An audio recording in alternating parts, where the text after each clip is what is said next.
Hi.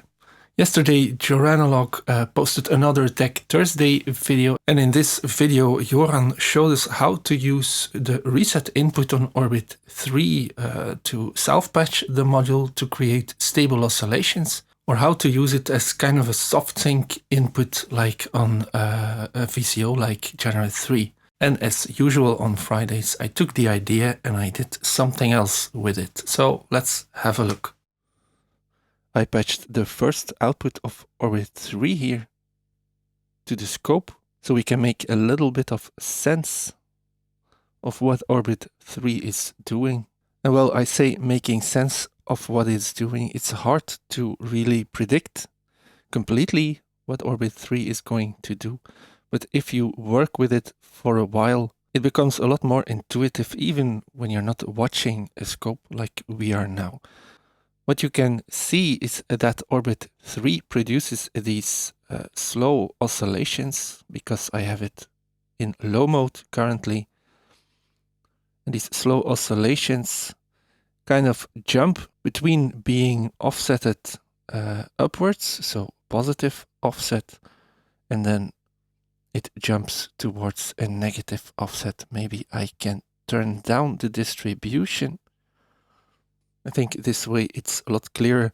We have these oscillations that are weighted around a positive center point, and then we have oscillations that are weighted around a negative center point. And these center points are called the equilibrium points. These are like virtual points where the oscillations revolve around, and you really should think of this as something that's more 3D than 2D. If you want to know more about this, I made a really detailed video explaining Orbit 3 and, well, strange attractors in general, where they come from and how they are implemented. But anyway, let's turn up the distribution. I want to show you what the EP, or the equilibrium point output, is doing. And I think you can see that it's outputting a 5-volt gate whenever the oscillations inside Orbit 3 are weighted around the positive equilibrium point.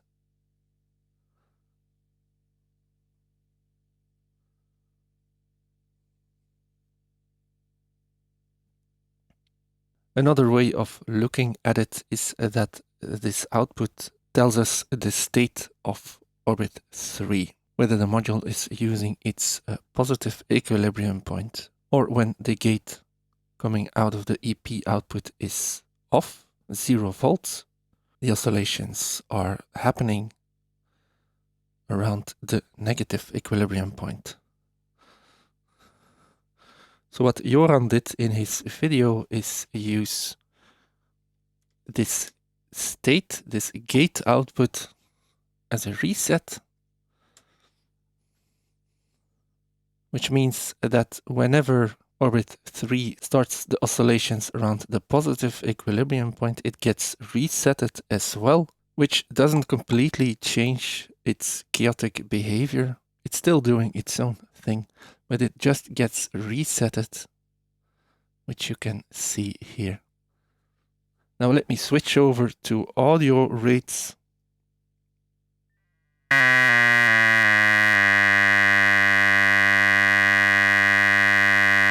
And now it's a lot harder to see what's happening.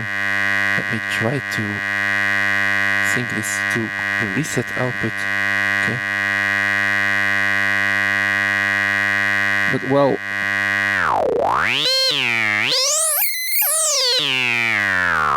by just listening to this,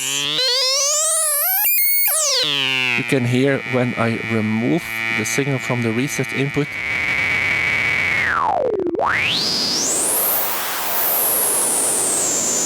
that it's a lot more noisy than when I connect it.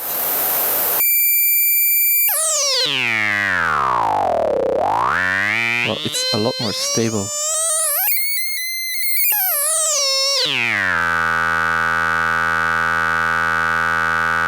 But Anyway, this is not what I wanted to show you in this video actually. If you want a more thorough or just different explanation of this phenomenon here, you really should just watch the Tech Thursday upload Joranalogue made. What I want to show you is that you can use any of the outputs to reset orbit 3. And this also results in more stable oscillations. So the green trace is still the X output here, and the red trace represents the minus Z output. You can see that it's offsetted. But when I choose, well, the regular output, you can see this changes the situation. Let's use the Y output.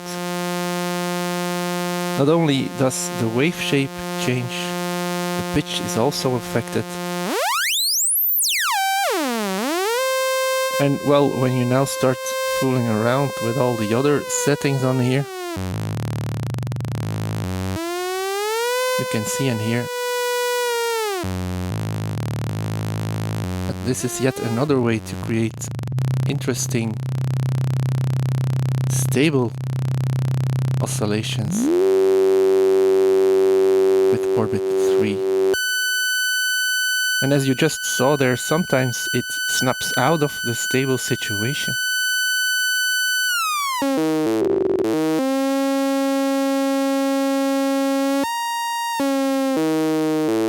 And that's exactly the thing that I really like about orbit 3. It really has a mind of its own. I guess for this one, the ghost is really in the machine. And then, well, let's switch to the minus Y output.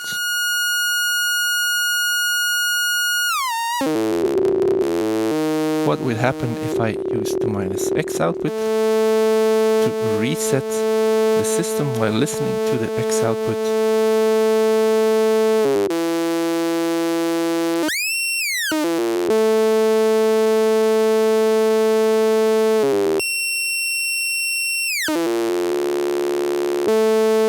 This works just as well.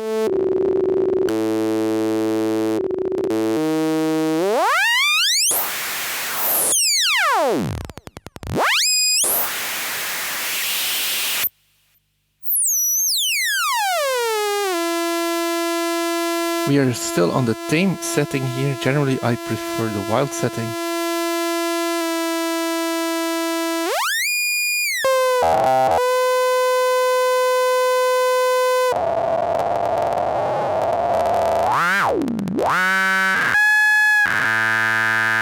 Let's use the minus Z output to reset this again.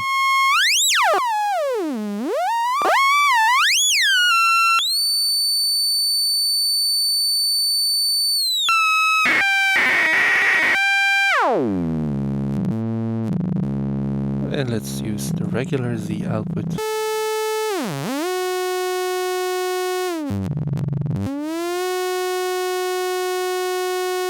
What Joran also showed us is that you can use orbit 3 with pitch CV when you turn up the frequency modulation knob completely to the right.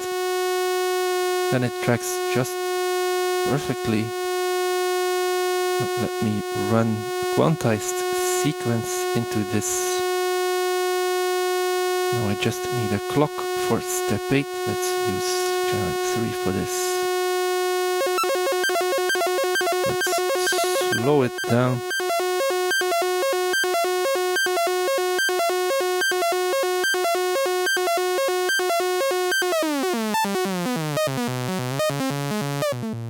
Well, let's go back to the tame setting actually.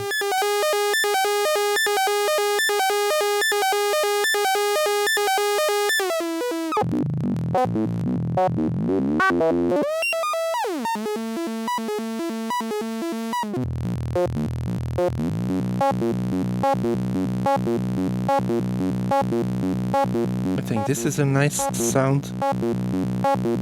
Now I've been turning these knobs here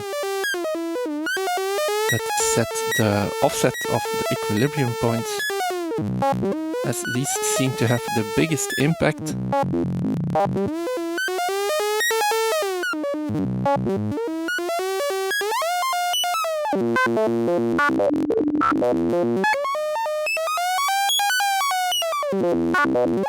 So of course it makes sense to modulate this.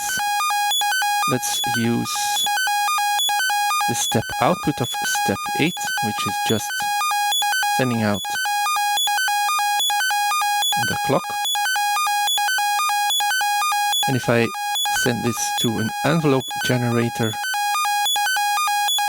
and use the output of this envelope generator to modulate the positive EP point,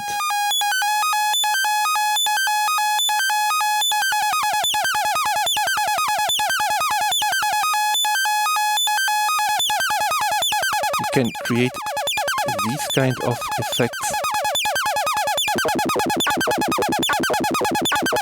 Let's slow this sequence down a bit.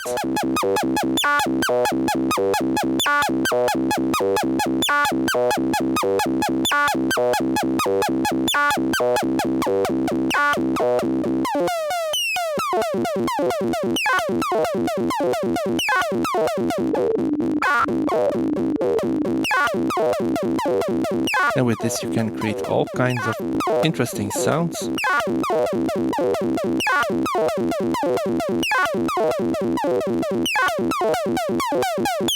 You can hear this is kind of creating a pitch envelope at these settings. Now I have always liked a negative pitch envelope. And because the modulation we send into the EP inputs is just an offset for the setting of the knob, we have to readjust it.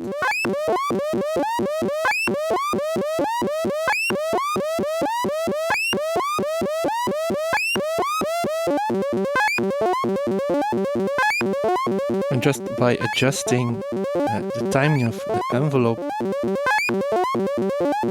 and the attenuation of this envelope in tandem with setting the EP knob here, well, in the other settings of Orbit 3, you can create these really, well, interesting RP-like effects.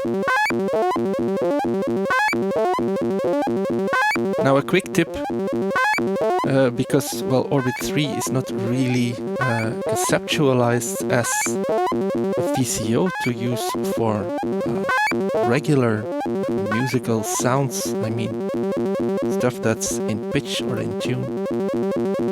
But you might stumble across something like this, and you might want to expand on that by adding another voice to your patch, because Orbit 3 does not have a fine tuning knob. It's best just to tune your other VCOs.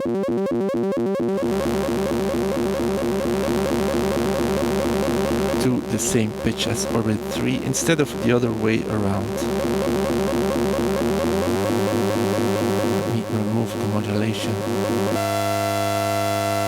No.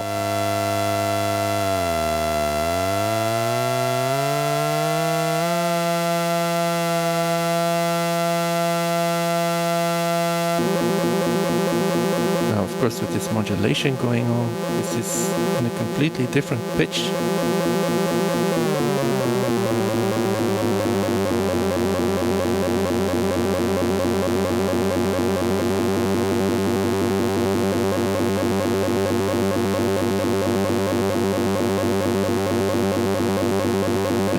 This is about right.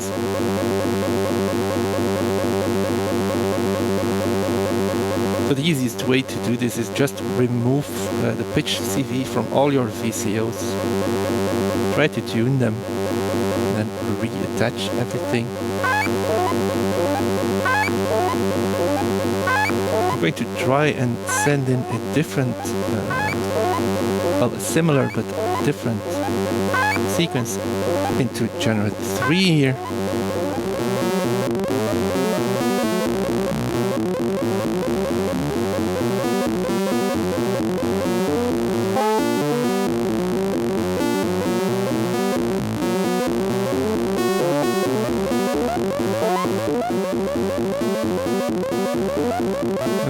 add some reverb to this to make it more interesting, and some delay as well.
Now, just a quick idea that has nothing to do with the behavior of Orbit 3, but it's something that a friend of mine from Argentina showed me on his Buchla system.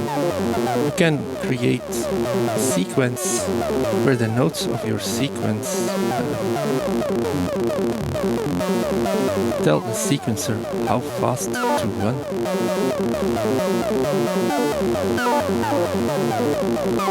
And I want to use the EP output of Orbit 3 to actually control the speed of step 8. So I will remove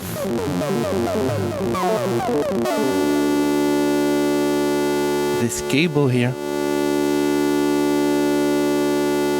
I'm going to send the EP output through to a clock divider because, well, if I just use it as is, my sequencer is running at audio rates, so that's a little bit silly, at least for this kind of thing. So let me run this through to a clock divider. Scratch that. I want to use the output of the channel 3 here. Doesn't make a lot of sense to use the EP output because it's at a constant high.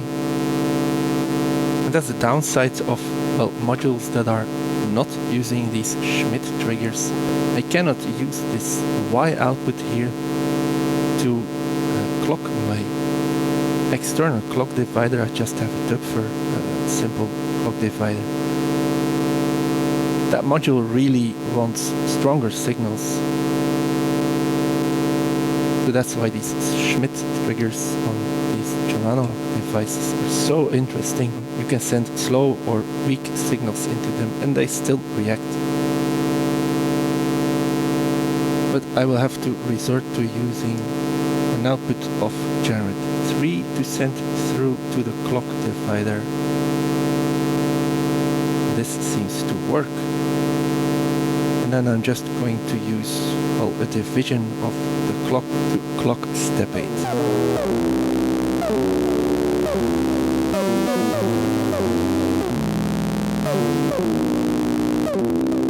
Let me change up the settings of Orbit 3 again.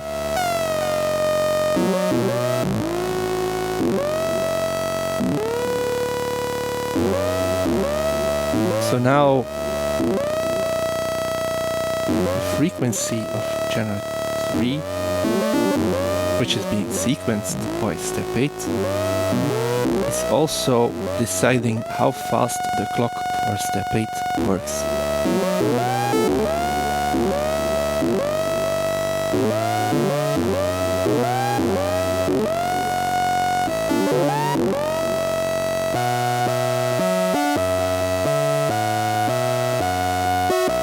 I think this calls for more delay.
Thank you very much for watching this follow-up Friday. See you next week. Bye.